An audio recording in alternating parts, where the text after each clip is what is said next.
Hello, कहाँ? Sir आपको शायद कैंटीन जाना है, और कैंटीन जो है वो इस बिल्डिंग की दूसरी तरफ है। अरे मास्टर जी, मुझे पता है कैंटीन कहाँ है, ये तो क्लासरूम है। मुझे मालूम है कि ये क्लासरूम है, लेकिन क्लास में आने का ये तरीका नहीं है। ना तो ये टाइम है, और यूं बिना किसी परमिशन के झोला लटकाया और चल दिए कंपनी माँ की तरह। सॉरी, चलो बाहर हो जाओ, कल आना। मास्टर जी, आपने यहाँ पे, आपको पता नहीं है कौन हूँ मैं? मुझे जानना भी नहीं है कि तुम कौन हो, क्योंकि मैं अच्छी तरह जानता हूं कि ये स्कूल है, मैं टीचर हूं और तुम मेरे स्टूडेंट हो। समझे? चलो मुझे डिस्टर्ब मत करो, बाहर चलो। मास्टर जी, ये ठीक नहीं कर रहे आप मेरे साथ। ठीक या गलत तुम मुझे नहीं समझाओगे, क्योंकि ये काम एक टीचर का है। टीचर समझाता है कि क्या ठीक है क्या गलत है, और इस वक्त जो तुम कर रहे हो वो गलत है। समझे? Get out. ये ठीक नहीं किया आपने। सुनाई दिया तुम्हें? सही नहीं कर रहे आप। Get out. क्या हुआ सर? आप गुस्सा कर रहे थे उसको? अरे मैडम, देखिए ना कितना बदतमीज लड़का है। एक तो क्लासरूम में बिना परमिशन के और बिना अपनी मर्जी के जो भी टाइम हुआ आ गए, और ऊपर से टीचर के साथ इतनी बदतमीजी से बात कर रहा है कि मैं क्या ही बताऊं आपको। सर शायद आपको पता नहीं है कि वो विधायक जी का बेटा है।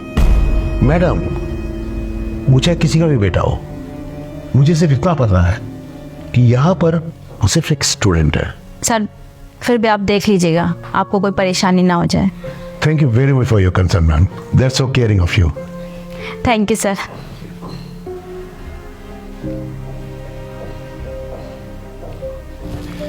तो मैं ये कह रहा था कि ये फॉर्मूला जो है ये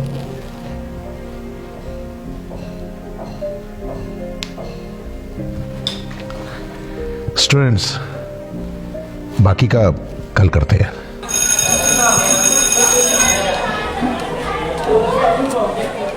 नमस्कार प्रिंसिपल साहब। अरे नमस्कार विधायक जी, आइए आइए। आपने आने की तकलीफ क्यों की? कुछ काम था तो मुझे फ़ोन पर बता दिया होता। अरे जब आप तकलीफ दोगे हमें आना तो पड़ेगा ही ना। ऐसा क्या हो गया विधायक जी, बताइए मुझे। कौन है भाई वो टीचर? मनोज सर। कोई मनोज सर जी हैं क्या आपके यहाँ पे? हाँ जी, अभी न्यू ज्वाइन किया उन्होंने। बताइए क्या दिक्कत हुई? उनको बुलाओ एक बार। आप मुझे बता दीजिए, कोई प्रॉब्लम है तो मैं उन तक पहुँचा दूँगा। नहीं, उनसे ही बात करेंगे। अच्छा ठीक है। मनोज सर को जरा मेरे ऑफिस में भेजना। मैंने बुलाया है, वो आते ही होंगे अभी। सर बुलाया मुझे आपने? हाँ जी सर, प्लीज़ आइए आइए। ये यहाँ के विधायक जी हैं, आप बैठिए, प्लीज़ हैव अ सीट। एक मिनट। तो आप हैं मनोज जी, जिन्होंने हमारे बेटे को परेशान किया हुआ है। प्रिंसिपल साहब, मैं आपको एक बार की बात बताता हूँ।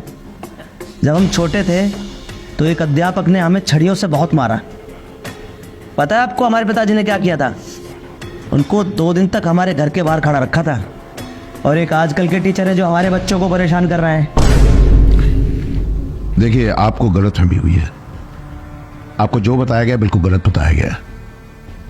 एक तो जो मैंने इसके साथ किया वो बहुत बड़ा चढ़ा के बताया गया होगा, आई एम श्योर।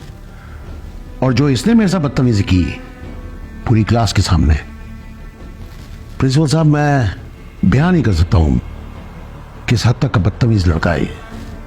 अरे विधायक का बेटा है, वो चाहे जो भी कुछ करे। मास्टर, अगर तुझे अपनी नौकरी पे आ रही है ना तो मेरे बेटे से माफी मांग। इधर क्या देख रहा है? यहाँ का विधायक मैं हूँ और यहाँ का सब कुछ मेरे हिसाब से चलता है, ठीक है? मेरे बेटे से माफी मांग। विधायक जी, आप जानते हैं आप क्या बात कर रहे हैं? आप एक अध्यापक को कह रहे हैं कि वो अपने शिष्य से माफ़ी मांगे। आपको शर्म नहीं आ रही ऐसा बोलते हुए? प्रिंसिपल साहब, अरे वो यहाँ के टीचर हैं, अगर उन्होंने अपने स्टूडेंट को डांट दिया है तो कौन सी बड़ी बात हो गई? और आप चाहते हैं कि एक टीचर एक स्टूडेंट से इसलिए माफ़ी मांगे क्योंकि उन्होंने डांट दिया है? अरे अगर एक टीचर अपने स्टूडेंट को नहीं डांटेगा तो कौन डांटेगा? आप बोलिए मत प्रिंसिपल साहब, मैं यहाँ का विधायक हूँ। होंगे आप यहाँ के विधायक, लेकिन इस स्कूल का प्रिंसिपल मैं हूँ। और इस स्कूल में जो कायदे कानून चलते हैं वो मेरे हिसाब से चलेंगे, ना कि आपके। और आप बड़े शौक से अपने पिताजी की कहानी सुना रहे थे ना। अरे अगर आपके पिताजी की जगह उस समय मैं होता ना तो आपके गाल पर 2 तमाचे खींच कर मारता। तो शायद आज ये जो शहर आपके करप्शन के किस्सों से भरा पड़ा है वो ना होता। आपकी इन खोखली धमकियों से वो ऑफिसर डरते होंगे जो आपकी तरह करप्ट हैं, लेकिन मैंने अपनी पूरी जिंदगी ईमानदारी से बिताई है। मैं आपकी इन खोखली धमकियों से नहीं डरता। उखाड़ लीजिए जो आपको उखाड़ना है, लेकिन इस स्कूल में वही होगा जो मैं चाहूंगा। इस स्कूल का हर एक बच्चा डिसिप्लिन में रहकर, अपनी मर्यादा में रहकर पढ़ेगा। और अगर आपके बेटे को भी यहाँ पढ़ना है ना, तो यहाँ के कायदे कानून मानने होंगे, डिसिप्लिन में रहकर पढ़ना होगा, ये जानते हुए पढ़ना होगा कि टीचर की इज्जत कैसे करनी है, अपनी अध्यापक की इज्जत कैसे करनी है। और अगर आप चाहते हैं कि आप अपने बच्चे को यहाँ से ले जाएं किसी और स्कूल में, तो निकलवाइए इस स्कूल से। मैं इसका करेक्टर सर्टिफिकेट ऐसा बनवाऊंगा कि इस शहर में तो क्या, इस पूरे देश में इसको कहीं और दाखिला नहीं मिलेगा। तो इसको इसी स्कूल में पढ़ना होगा और यहाँ के कायदे कानून मानते हुए पढ़ना होगा, ताकि ये भी अपने बाप की तरह कोई करप्ट इंसान ना बने, बल्कि एक ईमानदार व्यक्ति बने। आप कैसी बात कर रहे हैं? मुझे माफ़ कीजिए, मुझे आपकी और कोई बात नहीं सुनी। आप जा सकते हैं यहाँ से।